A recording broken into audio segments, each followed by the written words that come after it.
하나님께 예배하는 우리 구주 예수 그리스도의 십자가의 은총을 바라며 주님께 예배하는 모든 심령들 위해 우리 찬양대 찬양의 가사처럼 십자가 앞에 나와 죄짐이 풀리고 삶의 문제의 짐이 풀리고 병마의 짐이 풀리고 또 가지고 있는 기도의 제목들이 풀어지는 놀라운 은혜의 역사가 나타나기를 주님의 이름으로 간절히 축원을 드립니다. 믿음을 가진 자들에게, 믿고 고백하는 자들에게 그대로 이루어질 줄 믿습니다. 기드온에 대해서 함께 말씀을 나누고 있습니다. 오늘은 기드온과 300용사, 하나님이 선택하신, 하나님의 역사를 이루어가는 축복의 사람으로 선택하신 사람들의 모습에 대해서 함께 은혜를 나누고자 합니다. 미디안, 하나님의 백성들을 괴롭게 하는 그러한 족속들과 또 아말렉과 동방의 연합군들이 이스라엘을 치기 위해 지금 이스라엘 골짜기로 올라왔습니다. 여러분, 우리들의 삶의 모습을 가만히 보면은 다윗 임금이 고백한 것 같은 그런 고백이 필요한 시기입니다. 그리고 우리 모든 사람들이 가지고 있는 영적인 모습이기도 합니다. 다윗은 수많은 실질적인 전쟁을 치룬 사람입니다. 그런데 그 전쟁뿐만 아니라 그의 영적인 모습을 하나님 앞에서 고백하기를 삶이 마치 전쟁과 같다. 그러나 이 전쟁의 주인은 하나님이시다. 내가 실질적으로 싸운 모든 전투, 전쟁의 승패가 하나님께로부터 말미암아 난 것처럼, 하나님이 전쟁의 주인이신 것처럼 내 삶의 특별히 영적인 싸움의 주인도 하나님이시다. 이렇게 고백하는 다윗의 고백처럼 우리들의 삶의 문제를 보면 전쟁터와 같은 삶의 모습 속에서 늘 특별히 우리의 영적인 삶의 모습 속에서 이 싸움이 그쳐지지 않는 것을 바라볼 수 있습니다. 왜냐하면요, 하나님의 선택한 백성, 이스라엘 백성들에게 하나님으로부터 멀어졌을 때 고난이 닥치는데 주변에 미디안, 아말렉, 동방 연합군들이 올라와서 그들의 모든 것들을 빼앗아가면서 괴롭게 하고 피폐하게 만든 그런 모습처럼 우리가 하나님께로부터 멀어졌을 때는 사단과 마귀가 우리들을 공격하여 우리의 영적인 상태를 피폐하고 공핍하게 만들므로 말미암아 영혼이 잘돼야 범사가 잘되고 강건한데 영혼이 피폐하니, 영혼이 흥하지 못하니 범사가 흩어지고 강건한 모습을 잃어버리는 안타까운 모습을 갖게 하는 것이죠. 그런데 이 영혼을 회복시키시기 원하시는 것이 하나님의 꿈이시고, 하나님께서는 우리의 회복을 통하여 하나님의 영광이 드러나고 하나님 나라가 온전히 세워지고 하나님 나라의 백성들, 이스라엘 백성들이 미디안의 공격으로부터 벗어나고 싸워 승리함으로 말미암아 살아계신 하나님이 어떤 분인지를 고백하며 찬양하기를 원하신다는 것이죠. 이게 우리들이 지금도 여전히 살고 있는 상태에서 경험하고 있는 영적 싸움의 모습입니다. 사단과 마귀는 다른 것이 아니라 우리 믿음의 사람들, 하나님의 백성들을 파괴하려고 합니다. 신앙을 파괴하려고 하고 영적 공동체를 파괴하려고 합니다. 그러나 하나님께서는 하나님의 백성들을 통해, 특별히 선택된 백성들을 통해 이 하나님의 공동체를 회복시키시고 승리하게 하셔서 기쁨을 주시고 큰 형통함에 복을 주시기 원하시는 것이 하나님의 계획이시고 꿈이시고 소원이십니다. 우리의 영을 살리시고 공동체를 살리시는 모습. 그래서 우리들을 통해, 특별히 이렇게 예배 자리에 초대된 하나님이 선택하신 하나님의 백성들을 통해서 하나님의 나라가 세워지고 하나님 나라가 확장되고 그들을 통해 쓰임받는 축복의 모습을 통해 살아계신 하나님을 세상에 증거하고자 하는 하나님의 계획이 바로 저와 여러분 안에 있는 것을 이 시간 믿으시기를 주님의 이름으로 간절히 축원을 드립니다. 내가 하고 싶다고 되어지는 일이 아닙니다. 하나님이 선택하시고 하나님이 우리를 통하여 일하셔야지 나타나는 모습입니다. 내 의지가 있다고 내가 하나님의 일을 할 수가 없습니다. 오직 하나님의 은혜로, 하나님의 선택으로 하나님께서 택해 주셔야지 우리가 그 일을 감당할 수 있고 그 일에 쓰임 받을 수 있다는 사실을 이 시간 기억하시기를 원합니다. 하나님의 꿈을 우리에게 심어주셨을 때, 그 소원이 있을 때, 우리가 아멘하고 응답할 때 하나님의 역사가 나타나는 것이죠. 기도의 사람으로 알려진 이엠 바운즈라는 그러한 분이 계십니다. 그분이 이런 말씀을 남기셨어요. 교회는 보다 나은 방법을 찾고 있으나 하나님은 보다 나은 사람을 찾고 계시다.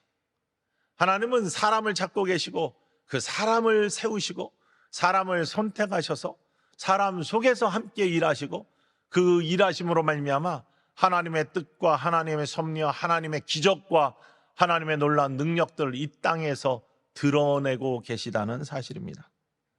오늘 본문 말씀, 바로 하나님이 선택하신 사람들이 어떤 사람들이냐라는 것을 고백하고 있는 말씀입니다. 미디안과 아말렉과 동방의 연합군들, 그 중심은 미디안 족속입니다. 하나님의 백성들을 괴롭게 하면서 더더욱 궁핍하게 만들어 하나님으로부터 멀리 떠나게 만들고 하나님을 잊게 만들려고 하는 영적인 세력들, 바로 전쟁이 일어났습니다. 수많은 사람들이 올라왔습니다. 메뚜기 떼 같다고 했습니다. 그들의 낙타의 수가 바다의 모래처럼 많다고 했습니다. 엄청난 군사들이 하나님의 백성 이스라엘을 꺾으려고 올라왔습니다. 공격하고 있습니다. 그러면은 상식적인 방법은 이스라엘 모든 백성들이 들고 일어나서 이것들을 최선을 다해서 막아야 됩니다. 그런데 이미 이들은 많이 기가 꺾였습니다.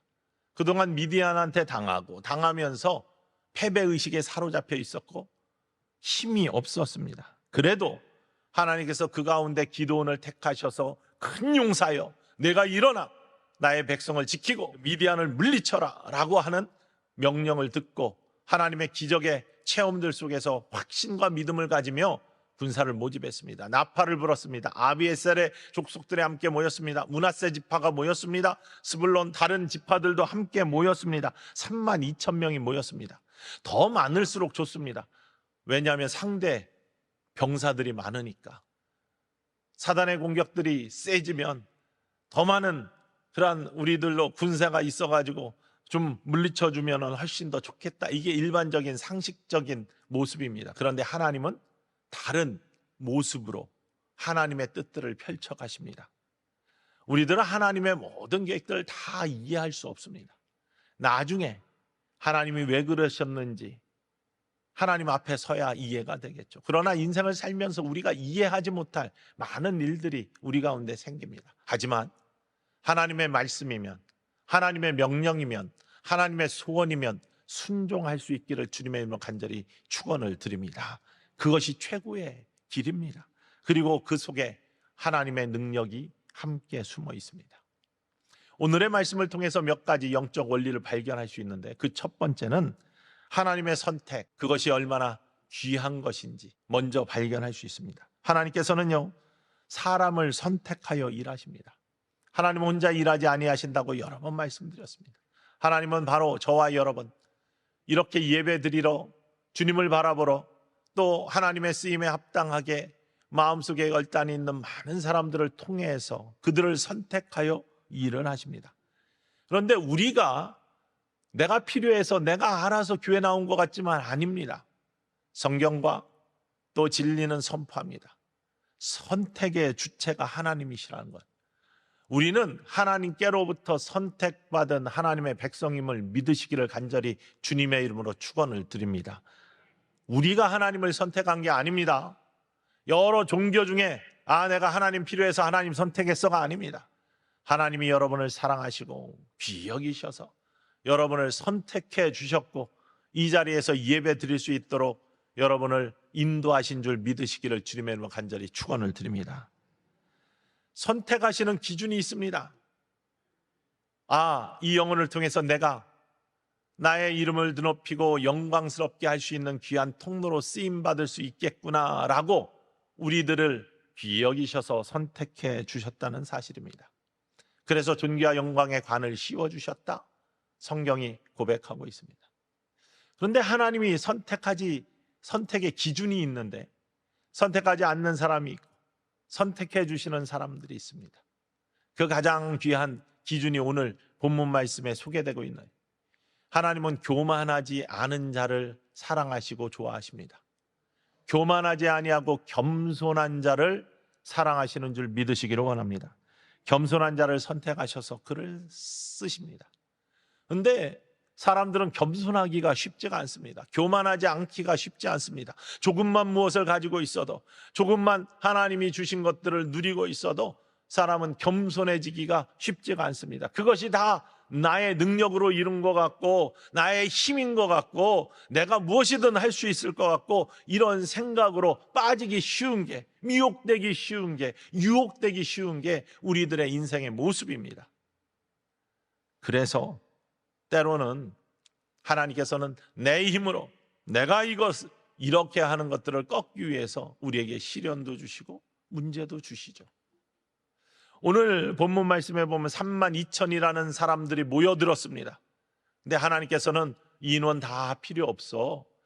기드온의 생각, 일반적 상식의 생각은 더 많은 사람들이 모여들어서 미디안과 맞서 싸워야 되는데 하나님께서는 이거 너무 많아, 다 필요 없어 라고 말씀을 하십니다. 왜냐하면 그 이유를, 선택하시는 이유를 이렇게 설명합니다. 2절 말씀인데 함께 읽어보겠습니다. 여호와께서 기드온에게 이르시되 너를 따르는 백성이 너무 많은즉 내가 그들의 손에 미디안 사람을 넘겨주지 아니하리니 이는 이스라엘이 나를 거슬러 스스로 자랑하기를 내 손이 나를 구원하였다 할까 함이니라. 내가 보니까 이 32,000의 용사에게 미디안을 넘겨주지 않을 거야. 왜냐하면 이 백성들이 수가 많아서 나를 거슬러 스스로 자랑하기를 내 손이 나를 구원했어, 우리의 힘으로 우리가 미디안을 물리쳤어, 이렇게 이야기할까 봐 나 이렇게 하지 않겠다라고 하나님께서 말씀하십니다. 내가 내 힘으로 미디안을 무찔렀으니 이곳은 내 거야 라고 그렇게 이야기한다라고 교만해지는 그러한 모습을 갖는다고 하나님이 경계하시면서, 그렇기 때문에 이 많은 수가 필요 없어 라고 하나님께서 경고하고 계십니다. 그러면서 다른 방법을 선택을 하시는 것이죠. 다른 선택은 다른 것이 아니라 하나님의 영광을 드러낼 사람, 그거는 숫자가 아니라 겸손한 자, 내가 택한 자들을 통해서 나의 이름과 나의 능력과 나의 영광이 드러나게 할 수 있는, 하나님을 영화롭게 할 수 있는 길들을 여는 하나님의 백성들을 선택하셔서 하나님의 기적의 역사들을 써가시기 원하시는 하나님의 전략을 성경은 이야기하고 있습니다. 어제 출애굽기 3장 말씀을 가지고 새벽기도 시간에 잠시 나누었습니다. 하나님이 모세를 부르십니다. 근데 모세를 부르실 때 모세의 상황이 어땠습니까? 모세는 왕궁에서 자라났습니다. 그런데 왕궁에서 자라났으면 힘이 있죠. 또 무엇인가를 할 수 있는 능력도 있었을 겁니다. 그런데 하나님께서는 그때 모세를 부르시지 않았습니다. 모세가 자기가 갖고 있는 힘과 권위를 가지고 교만하여져서 이스라엘 백성들을 질책하고 또 자기 백성을 괴롭히는 자를 죽여서 물에 파묻는 그러한 악한 일을 행했습니다. 그때는 하나님이 그를 부르시지 않았어요. 살인을 하고 광야로 도망 들어가서 40년의 세월을 지냈습니다. 장인 이드로의 양을 치면서 미디안 광야에서 보낸 40년, 1년이 가고 2년이 가고 뭔가 새로운 것들을 꿈꿀 수 있는 초기의 상황이었을 거예요. 그런데 그 세월은 점점 지나가면서 40년 동안 그가 할 수 있는 일들이 없어져요. 그는 그냥 광야에서 양치는 자로 아무 소망 없이 세월 지나가면서 늙어가는 그 모습, 나는 더 이상 아무것도 할 수 없다라는 자괴감과 패배감에 사로잡힌 모세를 하나님께서는 부르셨습니다. 모세를 부를 때 모세야 모세야 라고 부를 때 내가 여기 있다라고 응답은 했지만, 내가 가서 나의 백성 이스라엘 백성을 애굽에 종살이 하고 있는 것으로부터 구해내라 라고 했을 때, 내가 그들의 부르짖음을 들었으니 너는 가서 그들을 애굽으로부터 탈출시켜라 라고 음성을 들었을 때 모세가 한 이야기가 무엇입니까? 내가 누구이기에 그 일을 감당합니까? 나는 정말 초라한 사람인데, 아무것도 없는데, 자랑할 것이 아무것도 없을 때 모세를 부르셨다는 것입니다. 뿐만 아니라 조금 더 있다가 보낼 만한 자를 보내소서 이렇게 하나님께 말씀을 하던 것이 모세입니다. 그런데 그런 모세, 아무것도 없는 모세, 정말로 내세울 것이 없는 모세, 스스로 겸손하지는 않지만 겸손할 수밖에 없는 그 모습 속에 네 발에서 신을 벗어 불타는 떨기나무, 하나님의 임재를 상징하는 불타는 떨기나무 앞에 왔을 때 이 땅 거룩한 곳이야, 네 발에서 신을 벗어. 여러 가지 의미가 있지만 늘 말씀드리지만요, 발에 신은 자기 마음대로 갈 수 있는 자기의 의지를 나타냅니다. 광야에 얼마나 많은 가시가 있고 걸림돌이 있습니까? 그러나 그것들을 이기며 자기 마음대로 걸어갈 수 있는 건 신발을 신었기 때문에, 아프지 않게 하고 길을 내기도 하고 마음대로 다닐 수 있는 건 자기를 보호하는, 자기의 능력을 상징하는 신발이 있기 때문에 다니는 거예요. 그런데 거룩한 땅은 어떤 땅이냐? 자기 의지대로 하는 땅이 아니라는 겁니다. 내 발에서 내 의지, 내 신발을 벗고 아무것도 아닌 것처럼 서 있지만 하나님이 지시하시는 곳으로 가고 하나님이 말씀하신 것을 순종하는 모습 속에 그곳이 거룩하여지고 그곳에 하나님의 뜻들이 나타나고 하나님의 영광이 드러나면 그 인생이 복되어진다는 것이죠. 그래서 신발을 벗으라는 거예요. 하나님의 뜻에 순종하며 그 길을 걸어가는 그곳이 거룩한 곳이다. 여러분, 우리가 하나님의 거룩한 곳에 설 수 있는 하나님의 백성들이 되기를 주님의 이름으로 간절히 축원을 드립니다. 내가 가고 싶은 곳으로 가고 내 의지대로 하는 것이 아니라 하나님 말씀대로 순종하고 벗은 신을 통해 하나님이 거룩한 땅들을 만들어 나가는 은혜로운 사람, 바로 하나님이 찾는 사람임을 믿으시기를 원합니다. 무엇을 가지고 있을 때 불려진 것이 아니에요. 아무것도 없을 때. 기도원도 마찬가지입니다. 그가 용사들을 데리고 훈련을 해가지고 전쟁 준비가 다 되었을 때 하나님이 됐다, 너를 쓰겠다, 이렇게 부르지 않았어요. 아무것도 없었습니다. 밀을 추수해서 포도즙 타작마당에서 몰래 타작하고 있는 그러한 연약한 사람, 그 기도원을 근용사여, 내가 너와 함께 할 테니까, 너를 쓸 테니까 미디안에게 가서 그를 무찔러라, 우리의 민족, 하나님의 민족을 구원해라, 이렇게 불러주셨습니다. 그때 기도원이 뭐라고 했어요? 내가 무엇으로 우리 민족을 구원합니까? 미디안을 무찔릅니까? 나 아무것도 없습니다. 나 초라한 사람입니다. 나 작은 사람입니다.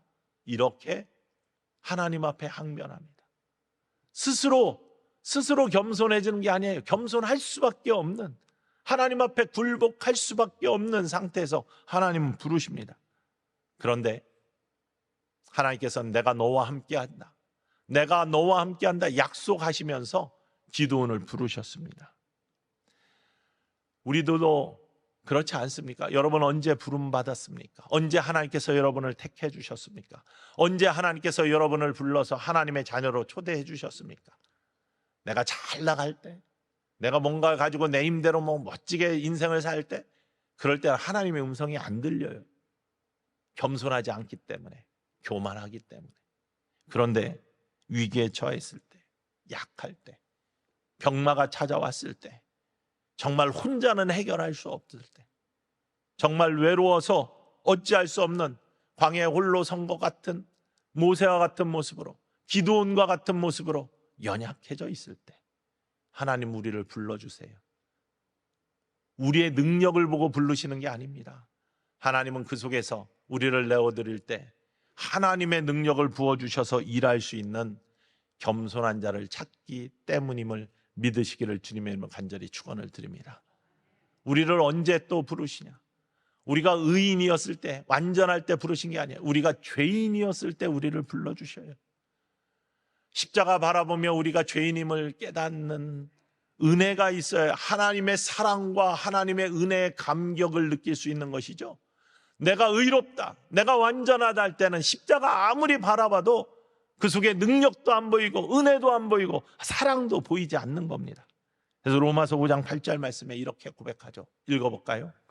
우리가 아직 죄인 되었을 때 그리스도께서 우리를 위하여 죽으심으로 하나님께서 우리에 대한 자기의 사랑을 확증하셨느니라. 우리가 아직 죄인 되었을 때 그리스도께서 죽어주셨어요. 그래서 하나님께서 자기에 대한 우리의 사랑을 확증해 주십니다. 죄인을 불러주시는 거예요. 연약한 자를 불러주시는 거예요. 십자가 앞에 내려놓을 짐이 있는 사람들을 불러주시는 겁니다.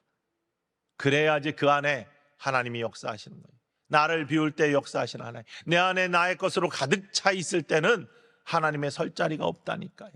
그래서 마가복음 2장 17절에 예수님이 이렇게 부르시는 사람들에 대해서 말씀하십니다. 읽어볼까요? 예수께서 들으시고 그들에게 이르시되 건강한 자에게는 의사가 쓸데없고 병든 자에게라야 쓸데있느니라. 나는 의인을 부르러 온 것이 아니요 죄인을 부르러 왔노라 하시니라. 나는 의인을 부르러 온 것이 아니요 죄인을 부르러 왔다. 의사에게 병든 사람이 필요하지 건강한 사람이 의사가 필요하지 않는 것처럼, 여러분, 십자가 앞에, 오늘도 우리가 십자가 앞에 있는 이유, 우리가 부끄럽기 때문에, 우리가 연약하기 때문입니다. 의로운 자는 하나님께서 찾지 아니하시고 선택하지 않습니다. 교만한 자는 하나님이 택하시지도 않고 쓰시지도 않습니다. 그러나 십자가 바라보며 늘 부끄럽고 연약하다 고백하는 우리들, 하나님이 사랑하시고 포기하지 아니하시고 지켜주시고 세우시고 선택하셔서 하나님의 축복의 통로로 회복시켜 주시고 일하시는 아름다운 영혼이 되게 하실 줄 믿으시기를 주님의 이름으로 간절히 축원을 드립니다. 하나님 선택하신 백성은요, 겸손 속에 하나님을 바라보는 사람들입니다. 여러분, 저와 여러분이 그런 하나님을 바라보는, 하나님 앞에 겸손한, 하나님 앞에서 연약함을 고백하는, 하나님 앞에서 죄인됨을 고백하는, 나에게는 십자가가 없으면 안 됩니다. 보혈의 능력이 없으면 안 됩니다. 주님이 없으면 안 됩니다. 이 고백이 있을 수 있는 축복의 사람들 모두 되시기를 주님의 이름으로 간절히 축원을 드립니다. 그런데 하나님께서 32,000 모인 중에 22,000명을 돌려보내시고 9,700명을 또다시 돌려보내십니다. 하나님의 역사의 놀라운 능력의 순간을 함께 감격적으로 누리는 사람은 택해진 300명 뿐입니다. 나머지 사람들도 다 하나님의 백성이고, 그 중에 9,700은 겁도 없이 두려움도 없이 싸움을 결단한 사람들이네. 나머지 22,000명은 두려움이 있기 때문에 돌려보낸 사람들입니다. 그런데 하나님께서는요, 다 모두가 하나님의 백성이고 하나님을 사랑하는 사람들이지만 특별히 쓰시면서 하나님의 기적을 체험하게 하신 사람들은 300명의 택해진 용사를 통해서 그 일을 하셨고 감격을 누리게 하셨다는 사실입니다. 우리 모두가 하나님이 택하신 하나님의 백성입니다. 예배 자리에 나왔다는 건 하나님이 불러주셨고 선택했다는 사실입니다. 그러나 이 중에서도 하나님의 기적의 역사를 함께 누리며 하나님께 감사의 찬송을 부르며 살아계신 하나님이 어떻게 역사하시는지를 체험하고 고백하는 자, 기도원의 300용사처럼 택함 받은 사람, 그 사람들이 훨씬 더 복되고 아름다운 영혼이 될 수 있음을 기억하시기를 간절히 소망합니다. 그렇다고 나머지 사람들이 버림받은 사람이냐? 아닙니다. 하나님은 오래 참으시면서 쓰실 날을 기약하시죠.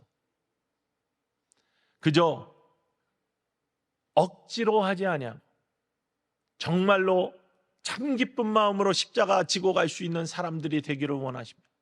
그때를 기다려주시는 하나님의 모습을 발견할 수 있습니다.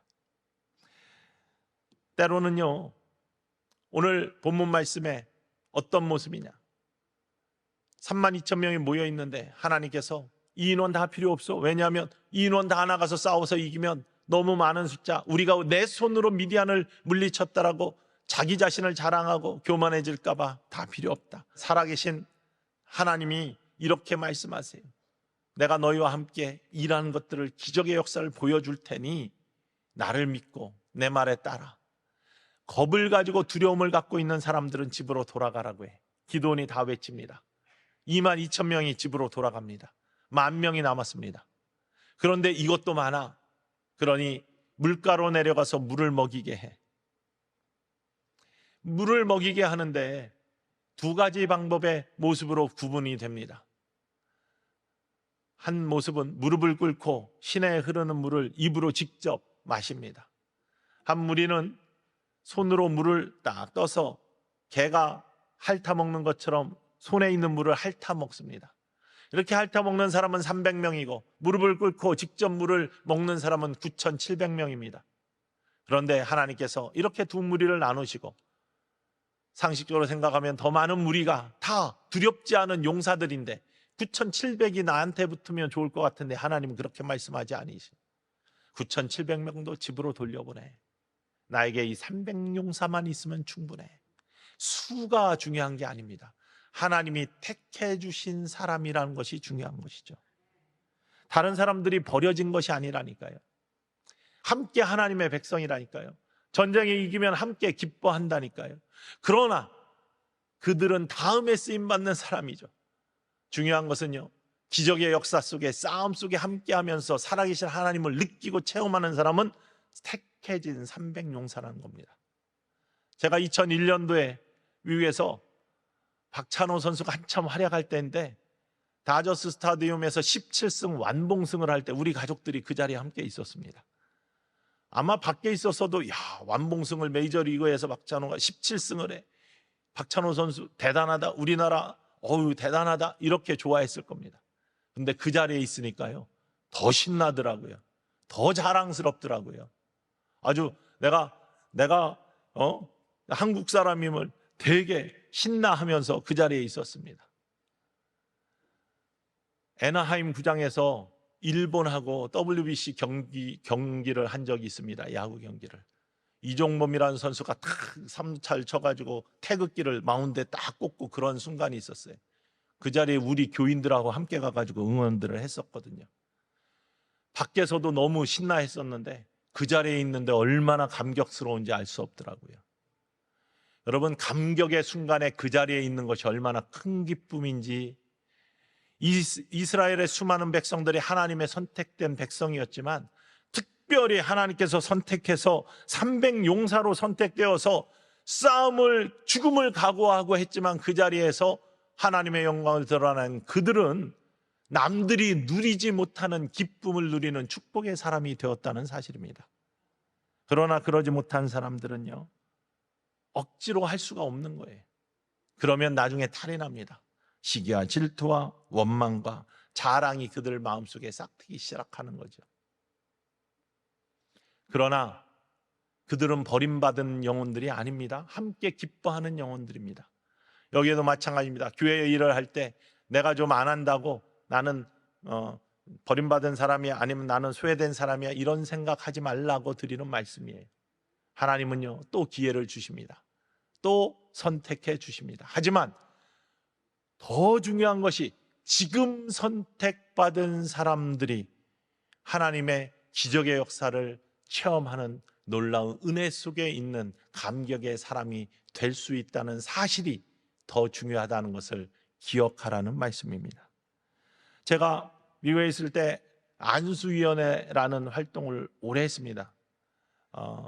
Board of Ordained Ministry라고 목사님들 안수받는 과정을 이렇게 지도 감독하고 인터뷰하고 이분이 안수 받을 만한 목사님 될 만한 자격이 있는지 없는지 이런 것들을 검증하면서 이렇게 지내는 거예요.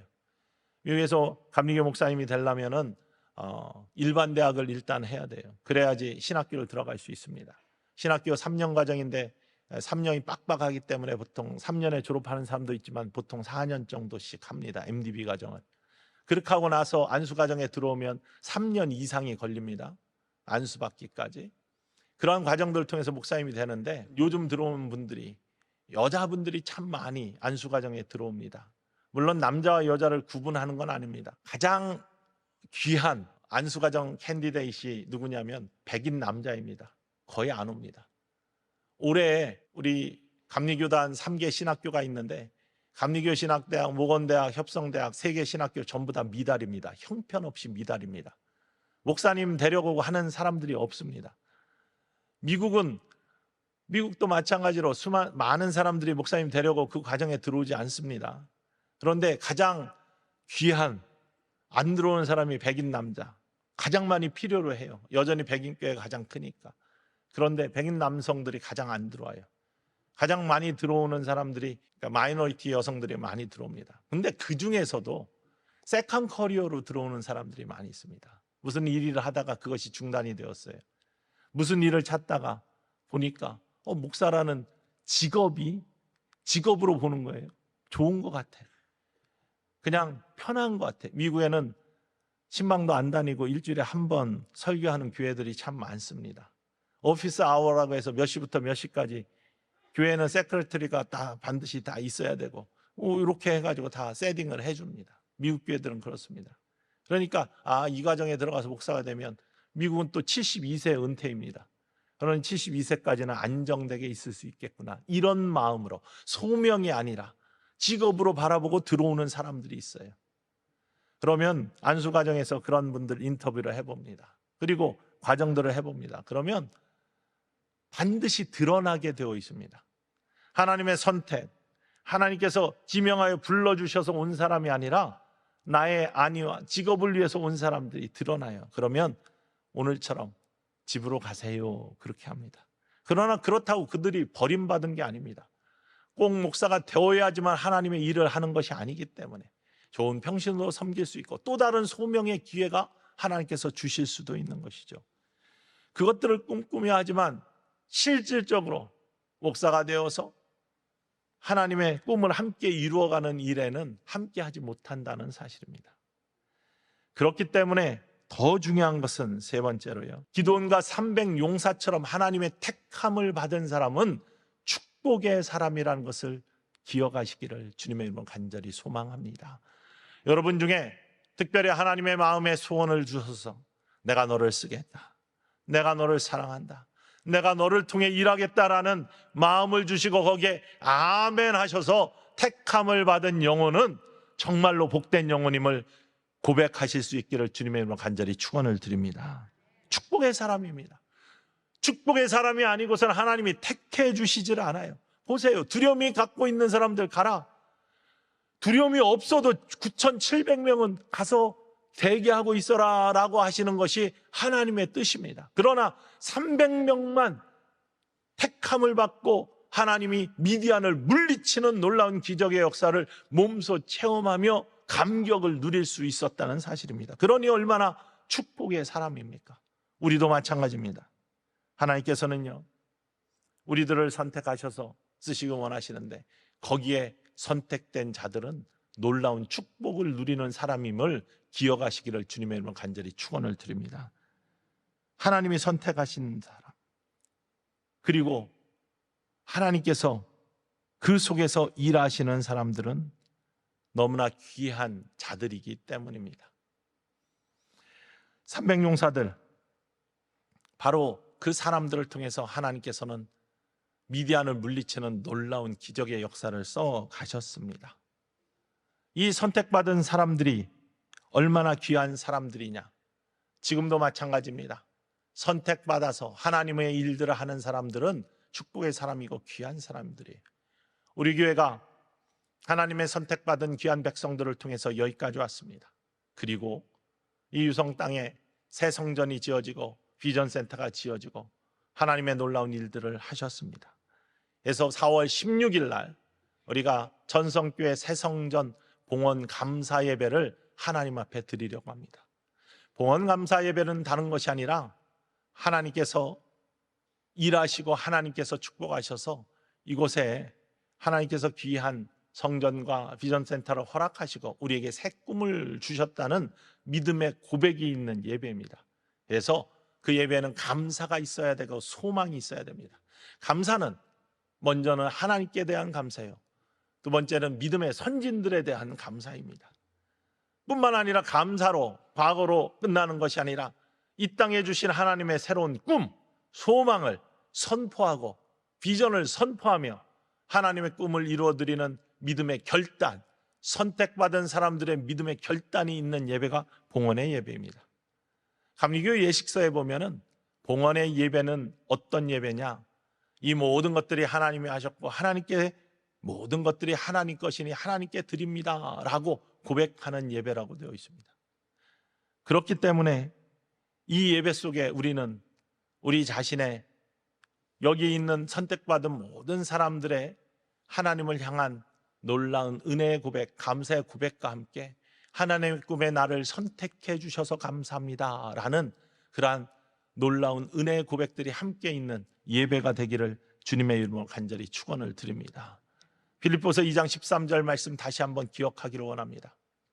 너희 안에서 일하시는 분은 하나님이시니 자기의 기쁘신 뜻을 위하여 너희 안에 소원을 두고 행하게 하시나니, 하나님께서는 우리 안에 소원을 두시고 그 선택된 자들을 통해서, 아멘한 자들을 통해서 하나님의 뜻들을 이루어 가십니다. 헌신이 없이는 열매가 없습니다. 300용사는 목숨을 걸고 전투에 참여합니다. 물론 하나님의 방법이죠. 그때 하나님의 놀라운 기적의 역사들이 나타나고 미디안을 물리쳐 하나님의 백성들을 쇠하게 하고 패배하게 만들려는 사단의 공격들을 물리치면서 다시금 흥하게 하시는 하나님의 놀라운 역사를 써가는 주인공들이 되었다는 사실입니다. 하나님의 승리의 주역들이 되게 하신, 통로가 되게 하신 선택받은 백성들, 얼마나 귀한 영혼들입니까? 축복의 사람들입니다. 이 선택된 백성들에게 하나님이 주시는 말씀이 이사야서 43장 1절과 2절 말씀에 나타나 있습니다. 야곱아, 너를 창조하신 여호와께서 지금 말씀하시느니라. 야곱, 하나님의 백성을 의미합니다. 이스라엘아, 너를 지으신 이가 말씀하시느니라. 이스라엘, 하나님의 선택된 백성을 말씀하십니다. 지금 우리를 부르고 계신 것입니다. 아무개야, 내가 너를 하나님의 백성으로 불렀다, 내가 너를 지명하여 불렀다 라고 그렇게 말씀하시는 것이죠. 두려워하지 말라, 내가 너를 구속하였고 내가 너를 지명하여 불렀나니 너는 내 것이다. 지명하여 부르시고 구속하여 주신 분이 누구라고요? 주체가 누구라고요? 하나님. 하나님께서 내가 너를 지명하여 불렀고 내가 너를 구속하였으니 너는 내 것이야, 너는 내 백성이야, 너는 내 사람이야, 내가 너를 사랑하는 나의 사람임을 선포하고 계십니다. 그러면서 그 선택된 백성들, 선택된 기드온과 300용사를 어떻게 하실 것이냐?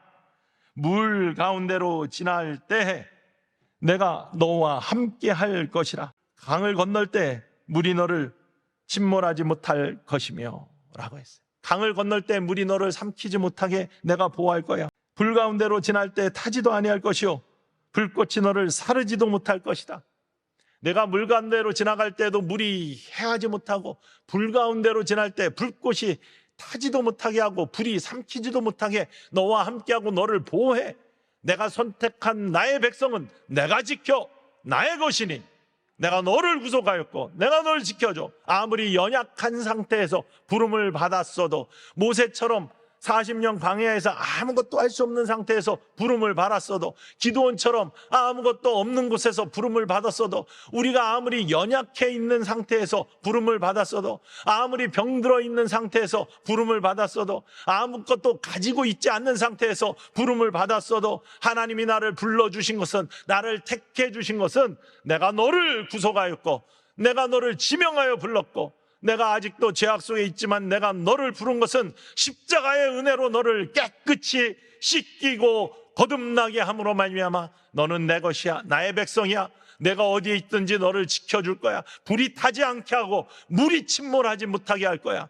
그런 가운데 나의 역사를 함께 써가는 축복의 사람이 되자라고 저와 여러분을 부르신 줄 믿으시기를 원합니다. 목숨을 걸고 싸웠던 기드온의 300용사처럼 우리도 우리의 것을 다 주님께 맡기고 드리면, 신발을 벗어 거룩한 곳에 서면 하나님께서 우리를 지키시며 인도하시고 가장 복된 곳으로 나아가게 하실 줄 믿습니다. 우리의 가정도, 우리의 교회도, 여러분의 삶도 선택받은 백성, 축복의 사람의 모습으로 이루어 가시기를 주님의 이름으로 간절히 축원을 드립니다. 교회, 한국의 교회 여러 교회들이 있고 아름다운 역사들이 많습니다. 우리 교회도 마찬가지지만요. 그러나 제 머릿속에 늘 기억되는 한 가지 이야기가 있는데, 영락교회, 장로교회이지만요, 영락교회 건축사입니다.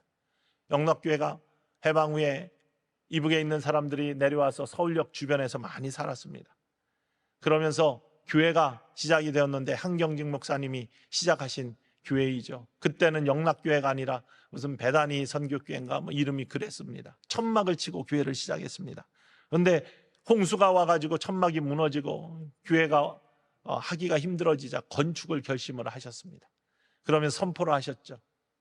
기공 예배를 드립니다. 건축을 하게 되었습니다. 그런데 그 당시에 교인들의 수가 한 150명 조금 넘었다고 합니다. 150여 명. 그런데 여러분, 기공 예배에 참석하실 분들은 앞으로 열흘 먹을 쌀, 열흘 동안 먹을 음식, 식량만 남겨놓고 모두 하나님께 드릴 수 있는 결단이 있는 그런 마음을 하나님이 주셔서 그런 마음에 아멘한 사람들만 기공 예배에 참석하십시오라고 그렇게 선포를 하셨답니다. 그래서 참석한 인원이 많은 분들이 고민을 하셨겠죠. 열흘 먹을 양식만 남겨놓고 다 하나님께 드리라는데 이거 드리면 어떡하나? 우리는 어떻게 사나? 여전히 신발을 신고 있었던 사람들은 결심하지 못했을 터이고 신발을 벗고 거룩한 땅으로 나간 사람은 결심을 하며 나갔겠죠. 신발은 벗은 사람들이 53명이었답니다. 53명이 기공예배에 참석했다. 역사적인 기록입니다. 그런데 그 53명의 사람들, 그들로 시작된 건축, 지금의 장로교회 최고의 영락교회를 이루었을 뿐만 아니라 한경직 목사님이 30년 후에 이들이 어떻게 됐는지를 돌아보고 다 조사를 해봤대. 했더니 이 53명이 한국 기업 순위 300위, 한국의 기업 서열들이 쭉 나와 있는데 300위 안에 기공예배에 참석했던 53명의 사람들이 전부 다 포함되어 있더라는 겁니다. 하나님이 그렇게 축복하셨다는 겁니다. 하나님이 그렇게 책임지셨다는 겁니다. 열흘 먹을 양식만 남겨놓고 기공예배에 참석한 모든 것들을 하나님께 드린 사람, 불 가운데 지나도 불꽃이 태우지 못하고 물 가운데 건너도 물이 침몰하지 못하는 은혜의 사람들로 선택된 사람들은 하나님이 지켜주시고 축복하실 줄 믿으시기를 원합니다. 여기에 있는 모든 분들, 숫자가 중요한 게 아니에요. 하나님의 선택에 응답하며 그 선택에 모든 것들을 드리고 헌신하는 사람, 이들을 통하여 하나님은요, 살아계신 하나님의 기적의 역사를 만나게 하고 고백하게 하고 체험하는 영광을 주신다는 사실을 기억하면서 그 일에 쓰임받는 기도원과 300용사와 같은 축복의 사람들이 모두 되시기를 주님의 이름으로 간절히 축원을 드립니다. 기도합시다.